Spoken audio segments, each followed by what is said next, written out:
मांगे पूरी करो, करो। Station Bandipora, SDF station Bandipora, हमारी मांगे पूरी करो, हमारी मांगे पूरी करो, हमारी मांगे पूरी करो। हमारी मांगे पूरी करो, हमारी मांगे पूरी करो। जवाब पॉलिसी वाज़ेह करो, जवाब पॉलिसी। बिस्मिल्लाहिर्रहमानिर्रहीम। अस्सलाम वालेकुम नाजरीन, आप देख रहे हैं कश्मीर क्राउन और आपके साथ मैं हूं इनामुल हक।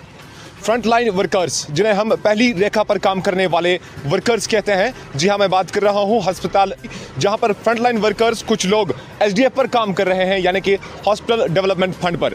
लेकिन हर मुसीबत के आगे जहां ये लोग होते हैं, वही इनकी मुसीबत का इजाला करने वाला शायद आज के वक्त में कोई नहीं है। क्योंकि मेरे पीछे आप कुछ लोग यहां पर देख रहे हैं, ये SDF के कुछ वर्कर्स हैं जो ज़िला बांडीपुरा के मुख्तलिफ ब्लॉक्स के अंदर और हॉस्टल के अंदर भी जो है काम कर रहे हैं। लेकिन ऐसे में इनकी जो मांगे हैं वो कहीं ना कहीं सुननी ज़रूरी है, क्योंकि पिछले 22 महीनों से जो है ये लोग तनख्वाह, हालांकि इनकी जो तनख्वाह है वो आज के वक्त में ना के बराबर है, लेकिन फिर भी इन लोगों ने जो जिसे तस्लीम किया था वो भी इन्हें नहीं मिलती है। कोविड हो या और कोई मुसीबत हो, ये लोग सबसे पहले हाजिर होते हैं। अपनी जान पर खेलकर ये लोग लोगों की खिदमत कर रहे हैं और अस्पताल इंतजामिया को अपना ताउन दे रहे हैं। उसके साथ साथ ज़िला इंतजामिया को भी ये हर हाल में, हर वक्त में अपना ताउन दे रहे हैं। बहरहाल इनसे बात करना चाहेंगे कि आप लोग क्यों एहतजाज पे हैं, क्या वजह है आप यहाँ पर आज एहतजाज कर रहे हैं?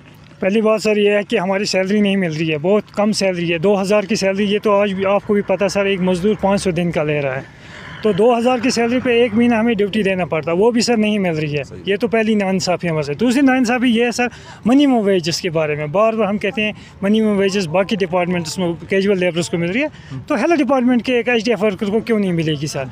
तीसरा जो है सर SRO 520 सर, उस पर नज़र इंसानी होनी चाहिए, क्योंकि उसमें हमें जम किया गया लेकिन सैलरी फाइनेंस से नहीं दिखाई गई है। तो हमारी यही 3 डिमांड हैं, अगर इन पर गौर किया जाए तो हम इनका शुक्रगुजार होंगे। बाकी नाइंसाफ़ी हमारे साथ सर, इस वक्त हम ड्यूटी दे रहे हैं, आप इस वक्त ऑन ड्यूटी हैं हम सर, कोई इस वक्त ब्लॉक्स में सब नहीं आ सकें, इसी वजह से 2 डिस्पेंसरी हैं हमारी सर, वहाँ पे ड्यूटी दे रहे हैं। प्राइमरी हेल्थ सेंटर्स है, सब सेंटर्स हैं, तो NTPSCS है, वहाँ पे हैं SDF। तो सर ड्राइवर हमारे सर जान के जोखिम में डालकर इस वक्त ड्यूटी दे रहे हैं, लेकिन सर कोई मतलब पुरसाने हाल हमारा नहीं है, कोई सुनने के लिए तैयार नहीं है हमारी मतलब परेशानी को।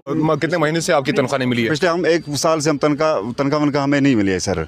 1 साल से? 1 साल से। अभी तो मैंने आपको सुना 22 महीने से। कुछ ऐसे भी हैं सर, कुछ लड़के ऐसे भी सर, कहीं पे उनकी फंड्स कम होने की वजह से। जी आप बताइए जी। कुछ मुलाजिम हमें ऐसे भी है जिनको कम से कम 4 साल भी पेंडिंग है। 4 साल से और हमें महीना 2 महीने के बाद छोड़ते थे तनख्वाह। एक ही हर महीने नहीं छोड़ते थे, क्योंकि कभी छोटे थे 5 महीने का, 5 महीने के बाद भी 1 महीना, 5 महीने के बाद। लेकिन मुझे बताइए, ऐसे में क्या आपने अस्पताल इंतजामिया जो मेडिकल सुपरिटेंडेंट रहते हैं या ब्लॉक के अंदर जो लोग भी काम करते हैं, क्या आप लोगों ने BMO साहब या मेडिकल सुपरिटेंडेंट साहब से कभी ऐसा मसला नहीं उठाया? हमने सर अपने जोनल मेडिकल अफसर से ये मसला उठाया था सर। उन्होंने बार कहा कि कोविड की वजह से हमें जो रिन्यू जनरेट नहीं हो रहा है, लेकिन उसका खमाजा हमें भुगतना पड़ता। हम तो काम बराबर कर रहे हैं, तो इसके बारे में इनको सोचना चाहिए। हमारे हर अथॉरिटी जो CMO साहब बैठे हैं, हमारे BMO साहब, उनको तो हमें साथ इंसाफ करना चाहिए। तो कई तरह के डिमांड्स हैं इनके, जॉब पॉलिसी को लेकर, मिनिमम वेज को लेकर। लेकिन फिलहाल अभी जो बड़ा सवाल इनका है वो ये कि पिछले 22 महीनों से, या कुछ लोग, इन्होंने कहा कि कुछ लोग जो हैं वो पिछले 4 सालों से तनख्वाह से महरूम है। तो ऐसे में अस्पताल इंतजामिया के साथ साथ ब्लॉक इंतजामिया जो भी है, और साथ साथ DC बांडीपुरा को आज खुद इसमें नोटिस लेना चाहिए कि जिन लोगों को पिछले 4 साल से भी तनख्वाह नहीं मिल रही है, हालांकि मुट्ठी भर तनख्वाह इनकी है, मुश्किल से गुजारा होता होगा, लेकिन वागुजार करना जरूरी है, तभी इनका काम दाम जो है वो आगे बढ़ेगा। इस खास रिपोर्ट के साथ मुझे दीजिए इजाजत। बांडीपुरा से कैमरामैन अब्दुल कयूम के साथ कश्मीर क्राउन के लिए मैं इनामुल हक।